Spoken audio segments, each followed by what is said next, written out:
Hello and welcome to Zero Today. I am your humble host, Dr. Lorenzo Neal, hailing from Cajun Land, USA, here to present you with seeds of wisdom, insight, empowerment, and liberation. We're promoting a knowledge that is engaging and transforming, and we are helping you, our listeners, to knowing and impacting the world around us. And as always, you're welcome to join us on this luminous journey.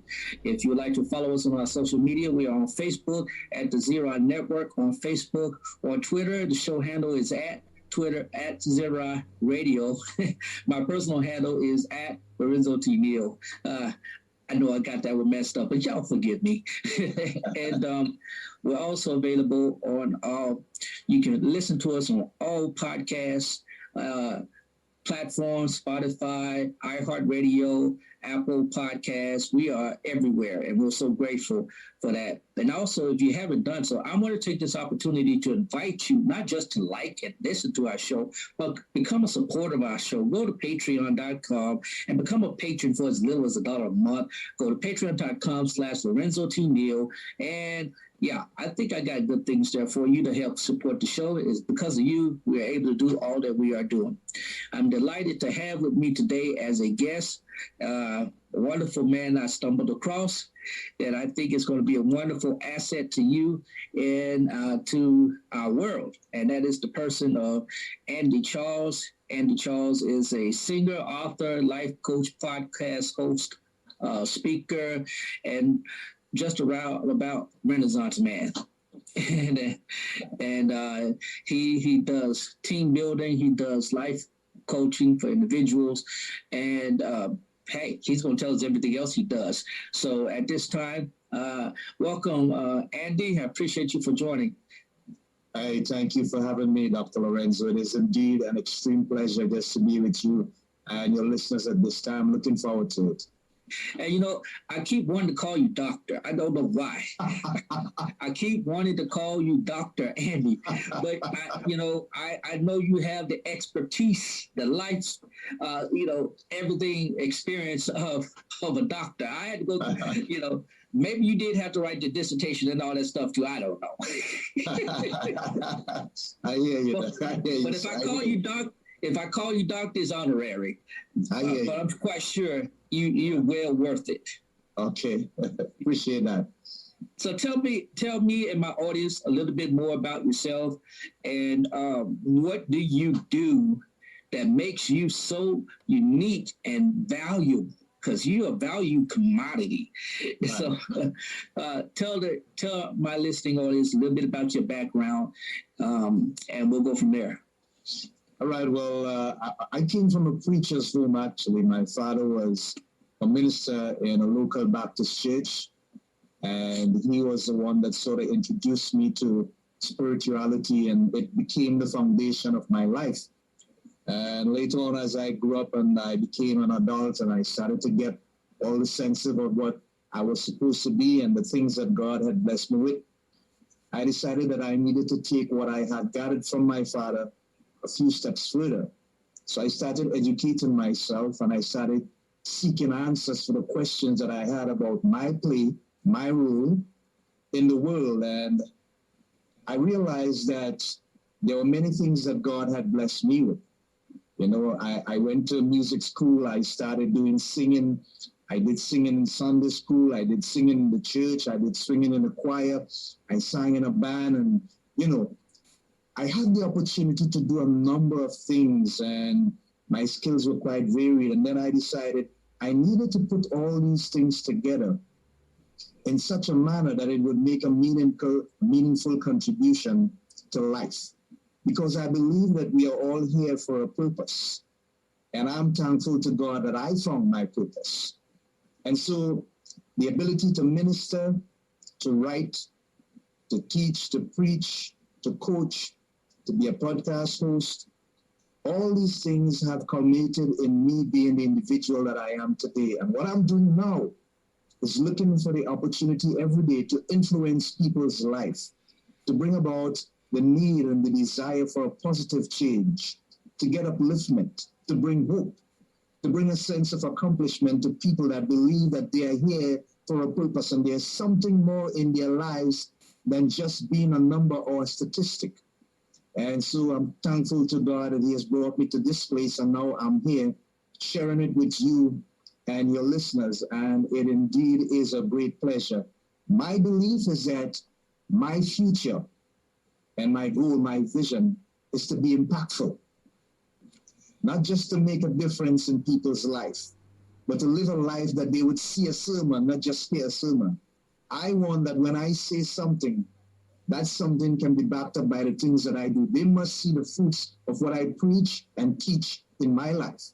And that reality is something that I believe can make a difference, because I must be the change that I want to see in the world, and it starts with me. And if I can transfer that to another brother, another sister, as the case might be, and we do that, we just impact one person in our lives every day. And we increase and build and grow and develop one day at a time, one step at a time. We can make a difference, and everybody in the world can benefit as a result. That you said a lot, and I want to try to unpack all of that, because our show is all about empowerment, liberation, and illumination. And so let's delve into and both. I'm a son of a preacher and I'm a pastor myself. It's something about us PKs. We get this inspiration, and not only do we get inspiration, we want to do it big. We just can't settle for just being hey, the preacher's kid, but and there's nothing wrong with that. But right. When we know God has gifted us, we want to outshine our daddies. And So I know some who try to do it in a bad way, but for most of us, we simply want to build on what God has already gifted to our family, and I know you're doing that. Yeah. So let's dive into this aspect of coaching. How did you get involved in speaking first? How did you get involved in speaking, and then how did that lead into your coaching? All right. Well, speaking actually started when I was doing elementary school. We had a lot of poetry taking place in our school, a lot of dramas taking place in our school, and I was involved in the drama company from quite an early age. And they had these shows that they used to put on, and they would randomly choose people to do the lead and so on. And most of the times they would choose me. And when I found out that they were paying all that attention to me, I said to myself, you know what? I need to take some time and to look into how I can speak properly, or I can speak better. And so my two favorite subjects became English and English literature. And I started to study guys like Shakespeare and stuff, because I wanted to understand the power of the English language through poetry. And that helped me to elevate my status a lot. And as I appear before people over time, my confidence began to build. And as I began to build that confidence and educate myself and ask questions of speakers who I have admired and seen done good before, everything just sort of came into place, and it's evolved over time, and here I am. With regards to coaching, about 15 years ago, I joined the Lions Clubs International, and they propelled me into positions of authority and leadership because they recognized certain things in me. And the organization helped me to realize, hey, you have something within you that you can help people discover things about themselves. And when I recognized that, I decided, you know what? I need to improve in that area as well. And I took all the courses, I attended all the seminars, and I started speaking, and I started helping people and coaching, and it all came together. It's been a fantastic journey. I'm thankful for every minute of it. And I am telling the story, and it feels good. And I'm glad that you took advantage of those opportunities. It says something that other people saw potential. Can you speak to that regarding to coaching? I would like to say I coach, but I do coach. Yeah. My background is in education, and as a music educator, I had to do the coaching, all of that stuff. So right. I'm familiar with it. But how do you get people to pull that out? I mean, how do you pull that out of people when you see something in them and they come to you initially for maybe just a little advice, what do you do? How do you pull it out? All right. Well, the first thing you've got to get someone to recognize is that they need to identify what they specifically want to accomplish. What is your goal? What is the thing that you want to achieve the most? And most of the times it is discovered in the fact that they realize that there is this thing that makes me feel fulfilled. It complements me. It makes me feel better as an individual. But they do not have the skill and the wherewithal to take it to the next level, or so they think. That's not true. All of us are blessed with the ability to take ourselves to the next level. The responsibility of the coach is to help that individual get outside of limiting beliefs and doubts and fears and inhibitations and grasp at the inside of them that says every day, there's a little part of me that says I can do it, but I need for someone to put me and to show me the right track and the right direction in which I go into. So the next step is this.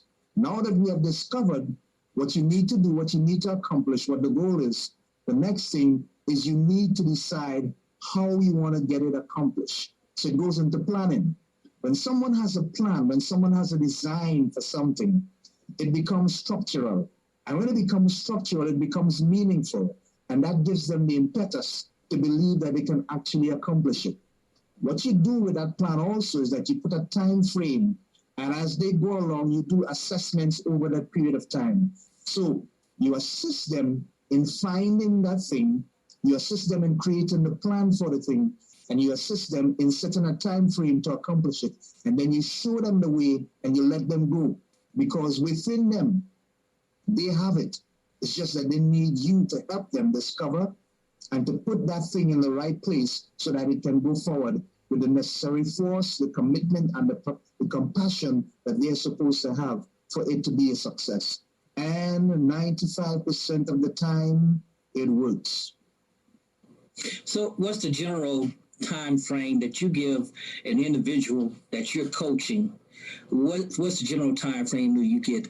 If they come to you, for example, if I were to come to you and I'm pretty confident, I'm pretty cocky, and I'm really arrogant, I know I could do this. I'm just coming to you just to get a little more insight, a little more versus I come to you and I have this big idea and I know I could do it. I have it written down, but I am just uncertain as to how to execute. How would you go with both of those individuals? What would be a time frame and a process and assessment for both of those individuals? Okay, great. Normally, we look initially at a short-term period of assessment, and that is, in most instances, 3 months for both individuals. But one thing that we always caution people about, it is good to have grand dreams. It is good to be cocky. It is good to be yourself. Nothing is wrong with that. But you have got to learn how to manage that. And you have got to learn how to channel that. And it will not always work in your best favor. That's the reason why you have a coach. A coach tells you what to do with your ability so that you can get the best results out of it. And so what we do is we create that time frame and we let them know, hey, let's look at 3 months down the road and see what is going to happen. But in the meantime, you need to get the work done. You need to always tell yourself, I have a plan. I have a desire for the plan to become a reality. I did not know the particular steps that I needed to take to get it done. But now that I do, I'm going to learn better how to manage myself. And remember, procrastination is a murderer. You got to get rid of procrastination. If you need to do something, you got to do it now. The moment that you are in is the most important. So we get them to understand that the moments that they have in their lives, where the reality of that goal becomes important, seize on it, lash on it, get it done. Don't wait until tomorrow. Because remember, it's a daily progress, step by step, to get to the place that you need to get to. And you've got to be able to manage yourself within that time frame as best as you possibly can. All of us can do it. It just takes a different attitude, a different mental approach, and a hunger to succeed, to get better, just to be a better version of who we are. And when you what is it like when a person comes to you and they've accomplished their tangible goal, they've met that assessment? What is it like for them and for you as a coach? It is like being born again. Yes, sir. It is like a newfound joy. It is like a child now coming into the world, and you give that proverbial slap and the baby cries, and wow, that feeling, that experience, new life is born.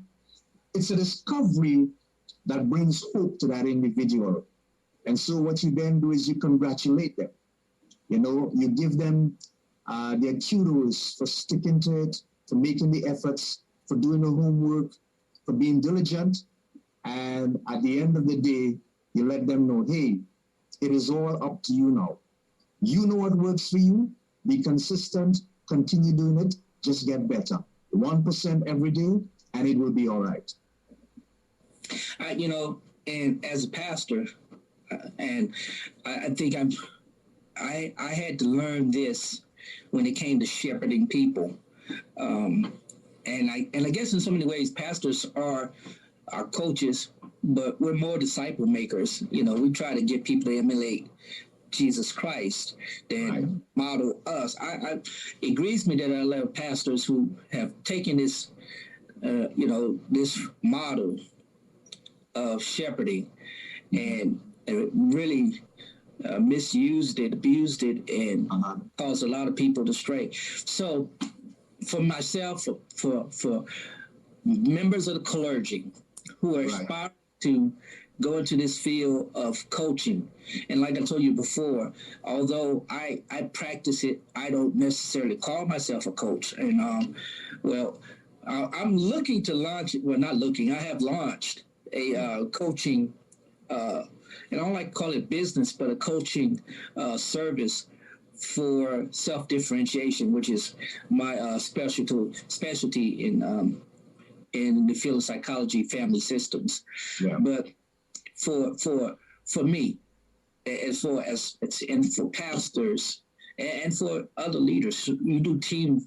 I know you do team coaching, but for individual, what would you say to a pastor who is seeking maybe to branch out into that area of coaching? And I'm not sure if it's compatible, life coaching versus all this other coaching that's out there. I don't know. So what would you say to a pastor or clergy who's trying to, because I've seen, to be honest with you, a lot of people adding that to their profile on like Instagram and YouTube, and I'm like, what does that mean? So I hope I make no sense. I hear you. And I want you to consider something. If you look at guys like, I started looking at coaches when I started looking at Pat Riley, you know the name, right? Mm-hmm. And Coach Belichick. Mm-hmm. Coach Belichick is exceptional because he's a holistic coach. Let me break that down for you. He not just coaches people to be good football players in the NFL, but he teaches them to be better persons. And so if you want to get into an area as a clergy or a pastor or a minister where you want to be a coach to people, your approach to it has to be holistic. What it means simply is this: every aspect of that individual's life that needs to be enhanced, you got to be able to help them to do it. And the reason why that is important is because the church must be a place of sanctuary for the people that attend that church. They must feel confident that they can go to the person who is in charge and get the necessary information, help, support, understanding, commitment, and all the other things that goes with it that makes them feel that they're important, that they are part of the whole situation and the whole circumstance of everything, and that they are a stakeholder that's important to the development and growth of the organization. If you can get that across to them as an individual who is looking to improve on your ability to be a pastor or minister, you're going to make the world of difference in their lives. All people need to know is that there's someone who cares about me, not just because I attend the church, but because I'm an individual who has value, and they're showing me that value every day in my life in different aspects and allowing me to successfully embrace that value and be a better me every day. If you can do that, it's going to make a world of difference. And that right there is, I think, where a lot of these new contemporary clergy who try to branch off into that, they forget that part, the holistic. I know it's an enterprise and all of that, but I think they miss that part. Mm-hmm. And a lot of people do it, but their clients leave less whole. Yeah. So let's get into your books. How many books do you have, and why? What was the inspiration behind you authoring those books? And we'll go from there. Well, I actually wrote 3 books, but I published only one. And the one that I published is entitled "To Lose a Dream." And I wrote that in abstract because I wanted to get to the subconscious mind of people more than the conscious. A lot of people don't know this, but 95% of what we do is triggered by what we have in our subconscious, our beliefs about things and life and people that we are preconceived and have stored in there, just waiting for the trigger moment to come out. But you can get the book on Amazon. It's available on Amazon. And the reason why I wrote that book is because it helped me define my personal struggles at a time in my life when I was looking to get to a point where I understood who I was. It helped me discover me. And so instead of losing out on what my dream was, I found a way to get to a place where I could understand and be all encompassing about things I needed to do to accomplish my dream. And I put all of that in the book. I wrote it, I felt good about it, and it was published. So it's available in Amazon. The other 2, one was about a second part of To Lose a Dream, and the other one was about an individual who got lost in the jungles of Guyana and stuff, but they were never published. One book published, To Lose a Dream. You can get it on Amazon. Awesome. So we're wrapping up here. You do so much. What is the most inspirational thing for you? What causes you to stay focused and on your path of inspiration and empowerment for others? Okay, great. When I preach, when I minister the word of God, and someone comes and tells me, not after the message, but a week after, 2 weeks after, 3 weeks after, preacher, minister, however they choose to address me, you see that thing you spoke about that Sunday morning, that thing you preach about? I tried it and it worked. That uplifts me. When I sing a song and somebody's heart is blessed in so much that they are moved, not just motivated, not just a sugar rush for the moment, but inspired to do something based on what they heard in the song, that gives me energy. When I put a podcast episode out and people are excited because it connects with them in a particular way and I can build a relationship with them and touch and move something on the inside of them, that gives me energy, that gives me the impetus, that gives me inspiration to go on and move on and do better. Because the greatest thing we can do is to connect with people, make an impact on their lives, build relationships. I have neighbors all over the world. Why? Because the world is a place where we ought to be able to be there for each other. And my purpose is to be there for everybody else. It doesn't matter who you are, where you're from, your status in society, your religion, it does not matter. Those things are unimportant. I am okay, and everybody else is okay. And once that is my team, I believe that I will continue to feel the good things that all these aspects of my life make me feel. And I'm grateful to God for that. You know, that's amazing because I felt that I have the same kind of sense, not just when it comes to preaching, but in ministry. I love it when people that I have forgotten that I have ministered to come back and say, hey, you ministered it to me and I still remember, or I still, the Lord moved through you to allow me to be healed. I'm healed, staying in it and all of that and things like that. And I have a lot of little letters and memos people have sent over the years. And I tell you, it is very inspirational. And hearing you say that is inspiring to know that you're driven by service. Yes. And that's empowering. I think that's being lost. That's right. That's being lost. Yeah. Last question, sure. Before we get on out of here. How can people, if they really want to be coached by you, all the people from all across the world that listen to this show virtually, how can they get in touch with you? How, if they want your service as a coach, what do they need to do?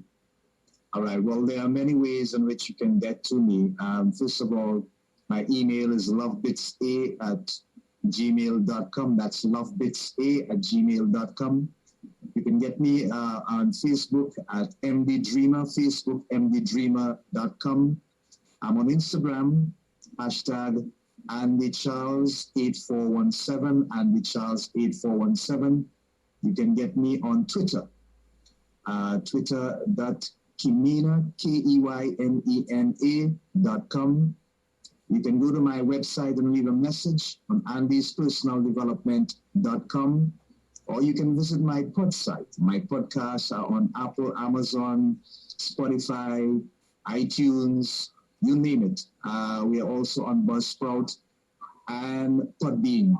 It's andyspersonaldevelopment.com. So those are all the medias and means in which you can reach out to me. Also on my blog at charloscc.blogspot.com. charloscc.blogspot.com. Those are the mediums by which you can make contact with me. Thank you, Dr. Andy.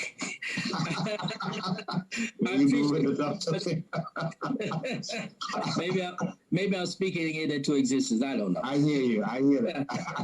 I really want to appreciate you so much for thinking it not robbery to be a guest on my show. Yeah. It's been a minute since I had guests on my show. I've been doing a whole lot of monologues. Okay. Some of them have been good, but this last year and a half and such has been really crazy. And so it's a joy for me to be able to interact with guests again. And I'm grateful that you thought it not robbery to accept my offer. Yes, and maybe we'll have another opportunity to have you back on and talk a little bit more about some other topics, because I know we short amount of time we didn't get a chance to. We just scraped the top. That's right. Tip of the iceberg. So we'll see if we can reconnect and get you back on again. Again, my guest today, is Andy Charles. He's a podcast host. He's a writer. He's a speaker. He's a coach.